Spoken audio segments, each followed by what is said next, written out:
planeta dá sinais vitais de colapso. A febre é sistêmica, ambiental, social e política. O ODS 3 da ONU propõe assegurar uma vida saudável e promover o bem-estar para todas e todos, em todas as idades. A ONU estabeleceu que até 2030 deveríamos acabar com as epidemias de AIDS, tuberculose, malária e doenças negligenciadas. O Brasil prometeu mesmo, e ainda incluir dengue, hepatites, arboviroses, doenças transmitidas pela água e outras infecções evitáveis. Mas os números contam outra história. Em 2021, no Brasil, foram diagnosticados 34 casos de tuberculose por 100 mil habitantes. A malária ainda registra mais de 145 mil casos anuais e a dengue ultrapassou 1,5 milhão de notificações em 2022. O resultado é um paradoxo. Enquanto o discurso oficial fala em saúde e bem-estar, a realidade aponta para cortes, desigualdade e sobrecarga dos sistemas públicos globais.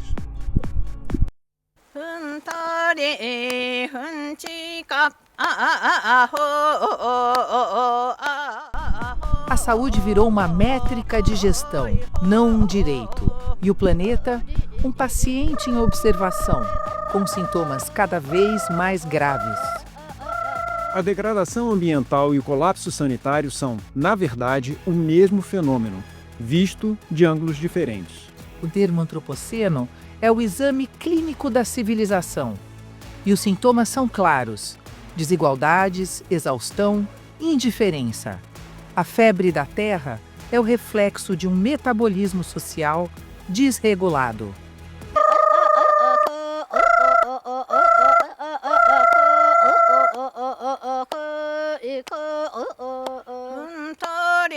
Olá, eu sou o Leonardo Demarque. E eu sou Lúcia Novaes. E vocês estão ouvindo Manifesto Antropoceno. Um projeto em parceria com os alunos do Laboratório de Comunicação em Antropoceno e a Central de Produção em Multimídia da Escola de Comunicação da Universidade Federal do Rio de Janeiro.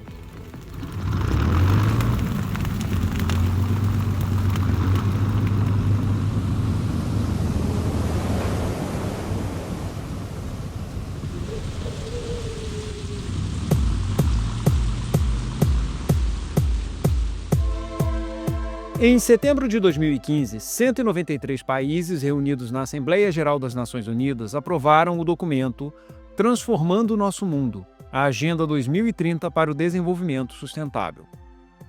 Um pacto de 17 objetivos e 169 metas que pretendem integrar o econômico, o social e o ambiental sob uma mesma lógica: crescer sem destruir. A proposta é ambiciosa e problemática. O conceito de desenvolvimento sustentável nasceu justamente do impasse entre duas forças inconciliáveis: o crescimento econômico e a preservação ambiental. Desde o início, a promessa carrega uma contradição: como sustentar o desenvolvimento em um planeta finito. Nos anos 1960, cientistas e pensadores começaram a fazer essa pergunta em voz alta.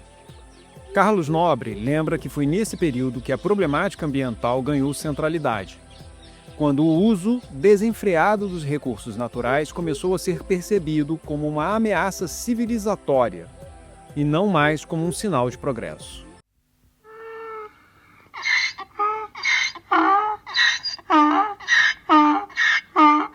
Poucos anos depois, em 1972, o Clube de Roma publicou The Limits to Growth, Os Limites do Crescimento, um estudo coordenado por Dennis Meadows, que simulou matematicamente o destino do planeta caso o ritmo de industrialização e consumo seguisse sem mudança. O resultado era claro: colapso. O modelo previa que, em menos de 100 anos, chegaríamos aos limites físicos do crescimento. O impacto foi imediato. O livro e o relatório pautaram a primeira Conferência das Nações Unidas sobre o Meio Ambiente Humano, realizada em Estocolmo, também em 1972. Ali, o mundo reconheceu oficialmente algo que a ciência já apontava: O planeta tem limites, e ignorá-los seria suicídio coletivo.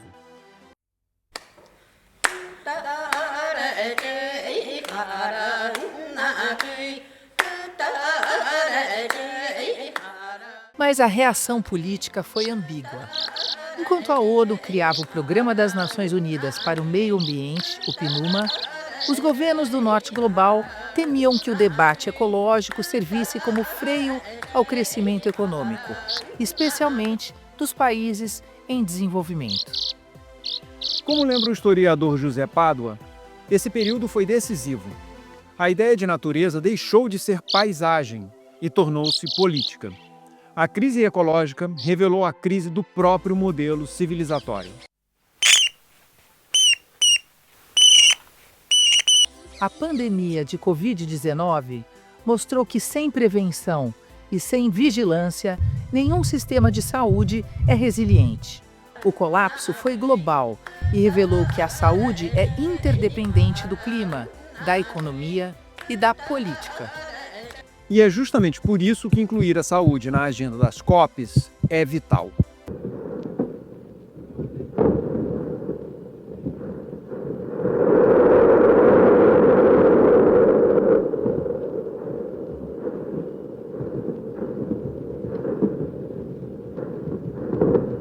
Não é possível tratar de clima sem considerar o corpo humano.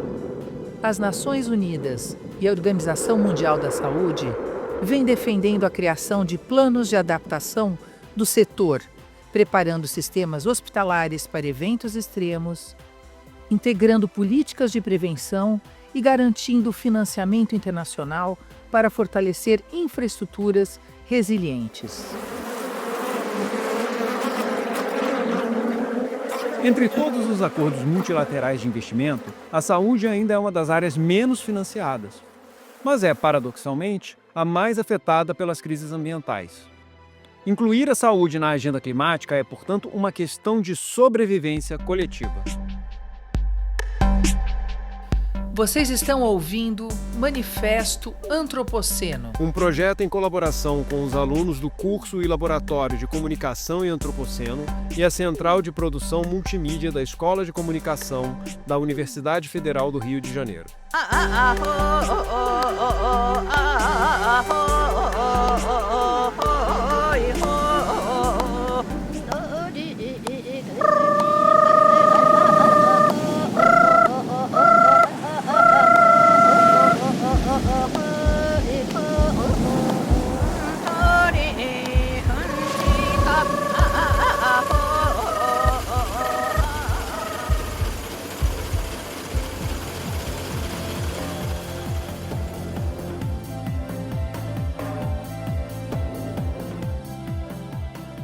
A saúde planetária, conceito adotado pela ONU e pela OMS, propõe enxergar o corpo humano e o corpo da Terra como um mesmo sistema.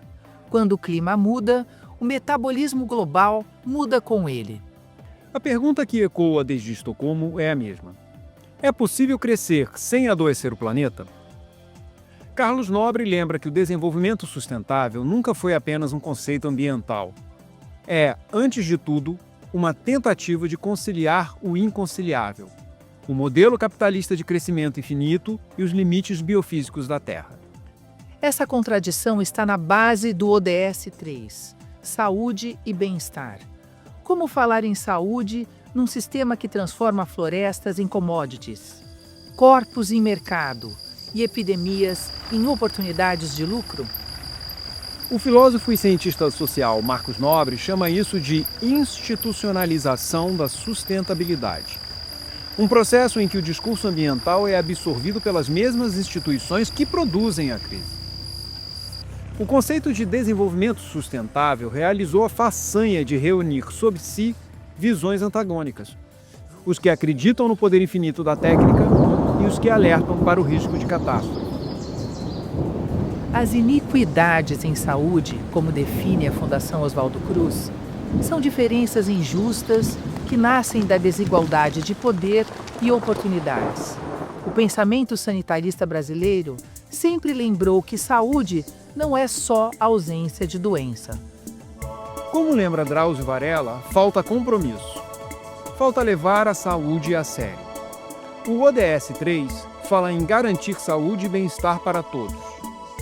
Mas como garantir bem-estar em sociedades que negam o próprio tecido ecológico que as sustenta? Como garantir cura num planeta exaurido?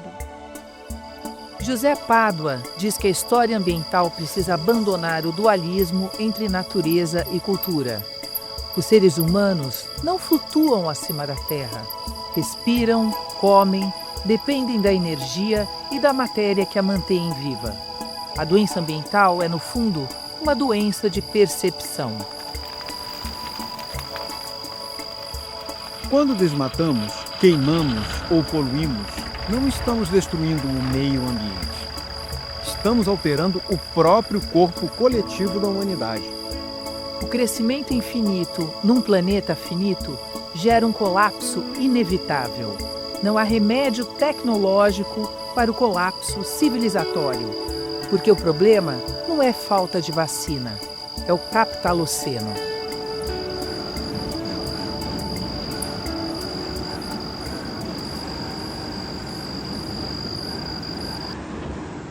Vocês estão ouvindo Manifesto Antropoceno.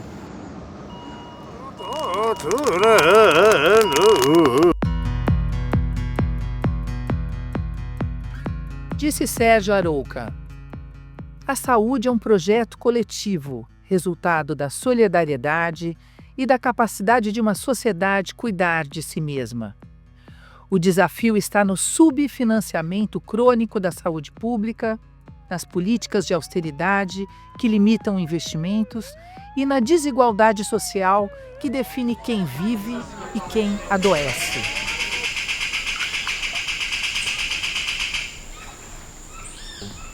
Tudo isso exige governança integrada, planejamento intersetorial e financiamento sustentável. Sem isso, a saúde segue vulnerável aos mesmos riscos sociais, biológicos e climáticos. No fim, o futuro da saúde global depende de nossa capacidade de integrar saúde, clima e desenvolvimento. Sem essa integração, o ODS 3 será apenas uma intenção e não uma realidade. Por isso, este manifesto é mais que um apelo, é um diagnóstico e uma convocação para que o cuidado volte a ser o centro da política e da vida.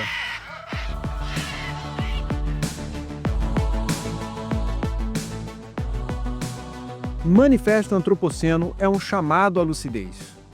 É lembrar que o bem-estar não cabe em um PIB e que o futuro depende do cuidado, com o corpo, com o outro, com a Terra. A saúde planetária começa quando reconhecemos a interdependência. Cuidar é um novo ato político. Manifesto Antropoceno. E agora com vocês, o Manifesto Antropoceno.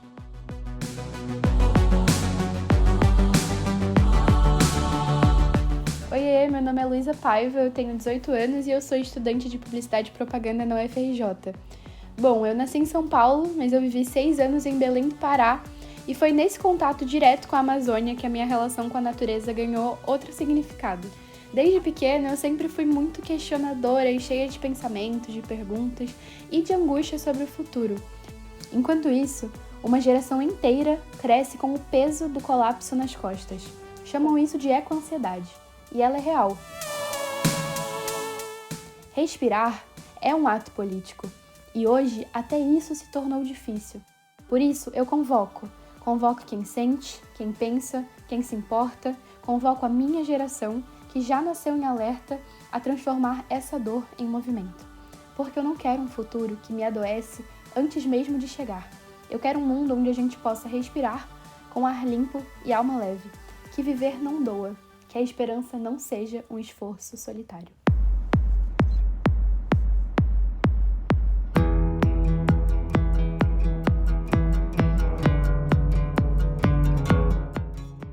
Vocês acabaram de ouvir Manifesto Antropoceno, Um projeto contemplado pelo edital da Rádio UFRJ e em parceria com os alunos do Laboratório de Comunicação e Antropoceno e a Central de Produção e Multimídia da Escola de Comunicação da Universidade Federal do Rio de Janeiro.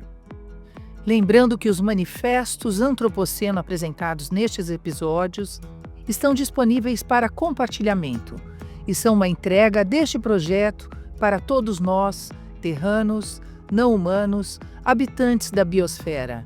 Vamos agir para o equilíbrio, com amor, pelo planeta Terra.